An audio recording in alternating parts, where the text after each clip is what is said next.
শুরুতেই জানিয়ে দিব শেখ হাসিনা এখন ভারতের জন্য বিস্ফোরা এবং সর্বশেষ জানাবো তত্ত্বাবধায়ক সরকারের অধীনে নির্বাচন হলে অর্জন সুনিশ্চিত হবে পদত্যাগ ঘোষণায় সিএসসি।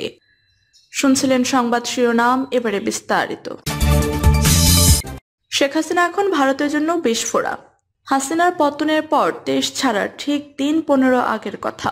বাংলাদেশের সুপ্রিম কোর্ট বিতর্কিত কোটা পদ্ধতি বাতিল করার ঠিক পরদিন দিল্লিতে প্রথম সারির জাতীয় দৈনিক টাইমস অফ ইন্ডিয়ার সম্পাদকীয় শিরোনাম ছিল ডিস্টার্বিং ইন ঢাকা। সেখানে আরো লেখা হয়েছিল, কোটা বিরোধী আন্দোলনকে ঘিরে যে সহিংসতা দেখা যাচ্ছে তা আওয়ামী লীগের কর্তৃত্ববাদী ও স্বৈরাচারী রাজনীতির উপসর্গ। ভারতের এখন সময় এসেছে হাসিনার পর কি তা নিয়ে ভাবার। গত 1.5 দশক ধরে ভারতের বাংলাদেশ নীতি আর শেখ হাসিনা যেভাবে প্রায় সমর্থক হয়ে উঠেছিল, তাতে দিল্লির একটি মূল ধারার শীর্ষস্থানীয় দৈনিক ভারতকে বিয়ন্ড হাসিনা ভাববার পরামর্শ দিচ্ছে। সেটা তখনও কিন্তু প্রায় অকল্পনীয় ছিল। ওই সম্পাদকীয় প্রকাশিত হওয়ার ঠিক 2 সপ্তাহের মাথায় ঢাকায় নাটকীয় পট পরিবর্তনের মাধ্যমে ভারতকে কিন্তু এখন ঠিক সেটাই করতে হচ্ছে, বা বলা ভালো, হাসিনা পরবর্তী বাংলাদেশ ভারত কি কৌশল নিয়ে এগোবে দিল্লি সেটা ভাবতে বাধ্য হচ্ছে। শেখ হাসিনা চিরকাল ঢাকার ক্ষমতায় থাকবেন না এটা জানা থাকলেও সেই দিন যে এত তাড়াতাড়ি আসবে ভারত আসলে তা ভাবতেই পারেনি। টাইমস অফ ইন্ডিয়ার ওই সম্পাদকীয় থেকে আরো কিছুটা অংশ উদ্ধৃত করা যাক। আজকের বাংলাদেশ আসলে গণতন্ত্রের মৌলিক চেক বক্সগুলোতে টিক দিতে ব্যর্থ হয়েছে, যেগুলো হলো একটি কার্যকরী বিরোধী পক্ষ, সুষ্ঠু অবাধ নির্বাচন এবং নিরপেক্ষ স্বাধীন বিচার বিভাগ। আওয়ামী লীগের বিরুদ্ধে ক্রমবর্ধমান জনরোষ ভারতের জন্য একটি নিরাপত্তাগত দ্বিধা বা সংকট তৈরি করেছে। আওয়ামী লীগ ক্ষমতা থেকে অপসারিত হলে তার জায়গায় একটি পাকিস্তান সমর্থিত সরকার আসুক, ভারত আর যাই হোক এটা কোনো মতেই চাইবে না। ফলে তাদের এখনই দিশা পাল্টাতে হবে। নিজেদের স্ট্র্যাটেজিক স্বার্থ রক্ষা করতে বাংলাদেশের সমাজের প্রতিটি শ্রেণীর কাছে তাদের রিচ আউট করতে হবে। ভারতের ক্ষমতার অলিন দিয়ে শীর্ষ কর্মকর্তারা একান্ত আলোচনায় মেনে নিচ্ছেন, তখনই সতর্কবার্তা অনেকটা প্রফেসি বা ভবিষ্যৎবাণীর মতো শোনালেও ওই সম্পাদকীয় প্রায় প্রতিটি কথা এখন অক্ষরে অক্ষরে মিলে যাচ্ছে। ফলে ভারতকে এখন তড়িঘড়ি সে দেশের নতুন অন্তর্বর্তী সরকারের সঙ্গে সম্পর্কের সেতুগুলো তৈরি করতে হচ্ছে। দিল্লি বোঝার চেষ্টা করছে সেই সরকার কাদের প্রভাব বেশি এবং সেই ব্যক্তি বা গোষ্ঠীগুলোকে তারা আদৌ চেনেন কিনা। পাশাপাশি রাজনৈতিকভাবে আওয়ামী লীগের ভবিষ্যৎ আপাতত অন্ধকার, এটাও বোঝা যাচ্ছে দিব্যি। সে বাস্তবতা থেকে বিকল্প কোনো রাজনৈতিক শক্তির সঙ্গে সম্পর্ক স্থাপন করা যেতে পারে এবং সেটা কিভাবে ভাবতে হচ্ছে তা নিয়েও। বাংলাদেশের ক্ষমতার পালা বদলের পর সে দেশের জামায়াত বা হেফাজতে ইসলামের মতো ইসলামী শক্তিগুলোর দাপট ও রমরমা ভারতের জন্য একটা উদ্বেগের কারণ হয়ে উঠেছে। তাছাড়া গত কয়েক বছরে ভারতের বিভিন্ন রাষ্ট্রায়ত্ত ও বেসরকারি সংস্থা বাংলাদেশের বিভিন্ন খাতে শত শত কোটি টাকা লগ্নি করেছে। এই সংকটের মুহূর্তে সে বিনিয়োগ কিভাবে আর কতটা রক্ষা করা সম্ভব সেটাও ভারতের আরেকটা বড় দুশ্চিন্তা। এই ধরনের বহু প্রকল্পের কাজ এখন থমকে আছে এবং সর্বোপরি গোদের উপর বিস্ফোরার মতো ক্ষমতাচ্যুত শেখ হাসিনা আজ 1 মাস হলো ভারতের মাটিতে অবস্থান করছেন। কর্মকর্তারাই এখন একান্তে স্বীকার করছেন নানা কারণে ভারত তাকে না পারছে গিলতে, না পারছে উগরাতে। সব মিলিয়ে বাংলাদেশে ঠিক 1 মাস আগে নাটকীয় ঘটনা প্রবাহ কূটনৈতিক, রাজনৈতিক, অর্থনৈতিক, দ্বিপাক্ষিক সম্পর্কে নানা দিকে ভারতকে এক অপ্রত্যাশিত সংকটে ফেলেছে। দিল্লি এই মুহূর্তে ঠিক কিভাবে সেগুলো সামলানোর চেষ্টা করছে এই প্রতিবেদনে দেখার চেষ্টা করা হয়েছে সেটাই। বাংলাদেশের নতুন অন্তর্বর্তী সরকারের সাংবিধানিক বৈধতা কতটা তা নিয়ে সে দেশের ভেতরেও হয়তো প্রশ্ন উঠেছে। তবে ভারত কিন্তু ওই সরকারকে স্বীকৃতি দিতে কয়েক মিনিটের বেশি সময় নেয়নি। অন্তর্বর্তী সরকারের প্রধান উপদেষ্টা হিসেবে মোহাম্মদ ইউনূস গত 8 আগস্ট শপথ নেওয়ার কিছুক্ষণের মধ্যে ভারতের প্রধানমন্ত্রী নরেন্দ্র মোদী এক্স হ্যান্ডেলে পোস্ট করে নতুন দায়িত্ব গ্রহণের জন্য তাকে শুভেচ্ছা জানান। দুই দেশের মানুষের স্বপ্ন পূরণের লক্ষ্যে একযোগে কাজ করতে ভারত যে অঙ্গীকারাবদ্ধ, ওই পোস্টে সে কথাও জানান মোদী। এর কিছুদিন পরে ভারত যে গ্লোবাল সাউথের শীর্ষ সম্মেলন আয়োজন করেছিল তাতেও বাংলাদেশের পক্ষ থেকে মোহাম্মদ ইউনূসই যোগ দেন এবং সভায় ভার্চুয়ালি ভাষণ দেন। পরে দুজনের মধ্যে টেলিফোনে কথাবার্তা হয়েছে। ফলে ভারতের চোখে বাংলাদেশের নতুন সরকার প্রধান যে তিনি, এ নিয়ে কখনোই দ্বিধাদ্বন্দ্বের অবকাশ ছিল না। শুধু এই নতুন সরকারকে স্বীকৃতি দেওয়া নয়, শেখ হাসিনা যে বাংলাদেশের জন্য অতীত সেটাও গত 1 মাসে ভারত বারে বারেই বুঝিয়ে দিয়েছে।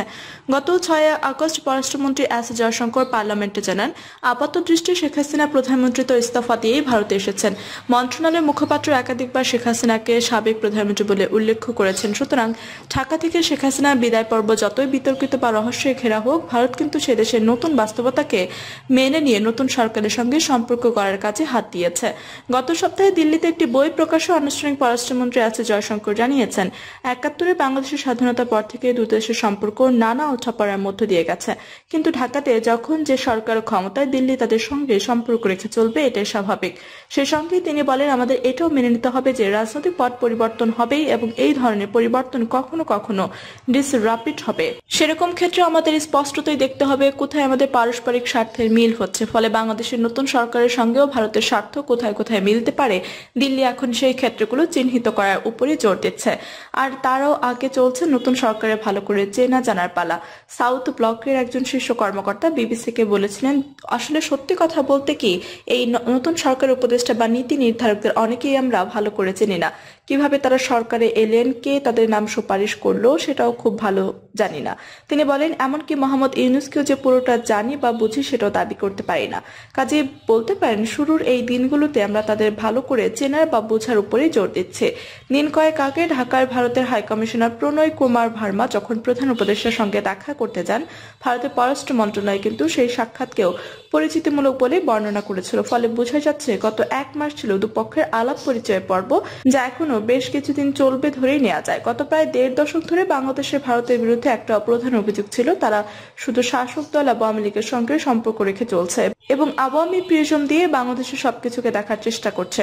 মজার বিষয় হলো, দিল্লিও কিন্তু এই অভিযোগ কখনো পুরোপুরি অস্বীকার করেনি, বরং তার আত্মপক্ষ সমর্থনে বলার চেষ্টা করেছে যে সব দল চিরকাল ভারত বিরোধিতা রাজনীতি করে এসেছে, কিংবা যাদের ট্র্যাক রেকর্ড বলে তারা ক্ষমতায় থাকাকালীন ভারতের সঙ্গে সম্পর্ক তলানিতে ঠেকেছে, তাদের সঙ্গে কিভাবে সম্পর্ক করা সম্ভব। তাছাড়া বাংলাদেশ জাতীয়তাবাদী পার্টি বা বিএনপি সম্পর্কে ভারতে আরো একটা বক্তব্য ছিল, যতদিন না তারা সুস্পষ্টভাবে জামায়াতে ইসলামী সঙ্গ ত্যাগ করছে, ততদিন তাদের সঙ্গে ভারতের কোনো সম্পর্ক থাকতে পারে না।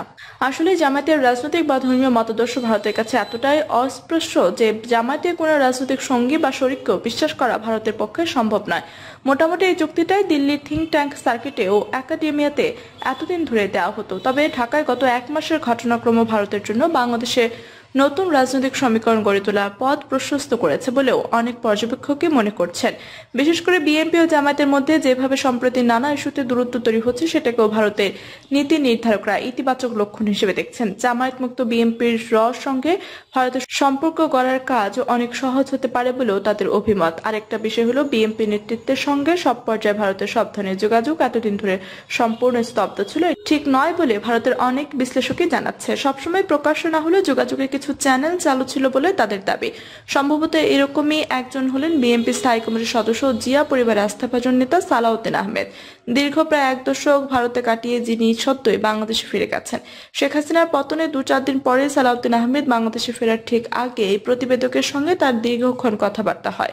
লক্ষণীয় বিষয় হলো, ভারতে অবৈধ অনুপ্রবেশের সব মামলা থেকে অব্যাহতি পাওয়ার পরও তিনি বছরের পর বছর দেশে ফিরতে পারেননি। সেজন্য তিনি সেদিন একবারও কিন্তু দিল্লিকে দোষারোপ করেনি, বরং যাবতীয় দায় চাপিয়েছিলেন শেখ হাসিনা সরকারের উপরেই। পাশাপাশি ভারত যে সুদীর্ঘ প্রবাস জীবনে ভারত সরকার যেভাবে সহযোগিতা করেছে, শিলংয়ে তার গেস্ট হাউসে স্ত্রী ও পরিবার সদস্যদের এসে নিয়মিত দেখা করার সুযোগ করে দিয়েছে, কিংবা দিল্লি থেকে চিকিৎসা করানোর অনুমতি দিয়েছে, তাতে তিনি যে ভারতের প্রতি এক ধরনের কৃতজ্ঞ কথাবার্তায় আহমেদ সেটাও গোপন করেননি। ভারতের পর্যবেক্ষকরা কেউ কেউ মনে করছেন, এহেন সালাউদ্দিন আহমেদ আগামী দিনে ভারতের সঙ্গে বিএনপি সেতু রচনার ক্ষেত্রে একটা গুরুত্বপূর্ণ ভূমিকা পালন করতে পারেন। তবে বিএনপির সঙ্গে সম্পর্ক তৈরি হলে দীর্ঘদিনের বন্ধু আওয়ামী লীগের সম্পর্কে ভারতের মনোভাব কি হবে? এটা তো আর কোনো বাইনারি নয় যে একটা থাকলে অন্যটা থাকতে পারবে না। ভারত অবশ্যই চাইবে দেশে পরবর্তী নির্বাচনে আওয়ামী লীগ যাতে অংশ নেয় এবং সেখানে একটা সুষ্ঠু প্রতিদ্বন্দ্বিতার আবহ থাকে, জানাচ্ছে দিল্লিতে একজন প্রথম সারির কর্মকর্তা। তত্ত্বাবধায়ক সরকারের অধীনে নির্বাচন হলে অর্জন সুনিশ্চিত হবে, পদত্যাগ ঘোষণায় সিএসসি। নির্দলীয় তত্ত্বাবধায়ক সরকারের অধীনে সাধারণ নির্বাচন অনুষ্ঠিত হলে উদ্দেশ্য অর্জন আরও সুনিশ্চিত হতে পারে বলে মন্তব্য করেছেন বিদায়ী প্রধান নির্বাচন কমিশনার কাজী হাবিবুল আওয়াল। সংবাদ সম্মেলনে পদত্যাগের ঘোষণা দেন প্রধান নির্বাচন কমিশনার কাজী হাবিবুল আওয়াল। এ সময় মন্তব্য করেন তিনি। সংবাদ সম্মেলনে ৪ কমিশনার পদত্যাগের কথাও জানান হাবিবুল আওয়াল। তিনি বলেন, কমিশনের সদস্যরা সংবিধান মেনে দায়িত্ব পালন করে থাকেন। আমাদের কর্মকালে আমরা গণমাধ্যম, প্রশাসন, আইন শৃঙ্খলা রক্ষাকারী বাহিনী, সশস্ত্র বাহিনী সহ আবশ্যক সবার সহযোগিতা পেয়েছে। কৃতজ্ঞ চিত্তে তার স্মরণ করছি। বিদায়ী সিএসসি বলেন, বর্তমান ও অতীত থেকে আহরিত অভিজ্ঞতা, জ্ঞান ও উপলব্ধি থেকে ভবিষ্যতের জন্য কিছু প্রস্তাবনা সরকারের সদয় বিবেচনার জন্য রেখে যাওয়া কর্তব্য মনে করছে। বাংলাদেশের জনগোষ্ঠীর সমরূপতার কারণে সংখ্যানুপাতিক প্রতিনিধিত্বমূলক নির্বাচনের জন্য বাংলাদেশ আদর্শ ক্ষেত্র হতে পারে। সেই সাথে নির্বাচন 4 বা 8টি পর্বে, প্রতিটি পর্বের মাঝে 3 থেকে 5 দিনের বিরতি রেখে অনুষ্ঠান করা ব্যবস্থার দিক থেকে সহজ ও সহায়ক হতে পারে। আমাদের প্রবর্তিত অনলাইন নমিনেশন দাখিলে অব্যাহত রেখে নির্বাচন প্রক্রিয়ার প্রযুক্তির ব্যবহার অপটিমাইজ করতে পারলে উত্তম হবে। সংবাদ সম্মেলনে কাজী হাবিবুল আউয়াল বলেন, পরিশেষে আপনাদের অবহিত করতে চাই আমি সহ মাননীয় কমিশনারগণ দেশে পরবর্তীত বিরাজমান অবস্থায় পদত্যাগ করতে মনস্থির করেছে। আমরা অদ্বৈ পদত্যাগপত্র মহামান্য রাষ্ট্রপতির সমীপে উপস্থাপনের নিমিত্তে কমিশনের সচিব মহোদয়ের হাতে দেব। এরপর সিইসি পদত্যাগপত্র সই করে নির্বাচন কমিশন সচিব শফিউল আজমের হাতে তুলে দেন। প্রিয় দর্শক, এই ছিল এখনকার মতো সর্বশেষ সংবাদ। আপনি সব সংবাদ পেতে চ্যানেল সাবস্ক্রাইব করে পাশে থাকা বেল বাটনটি ক্লিক করে রাখুন। ধন্যবাদ সবাইকে এতক্ষণ সাথে থাকার জন্য।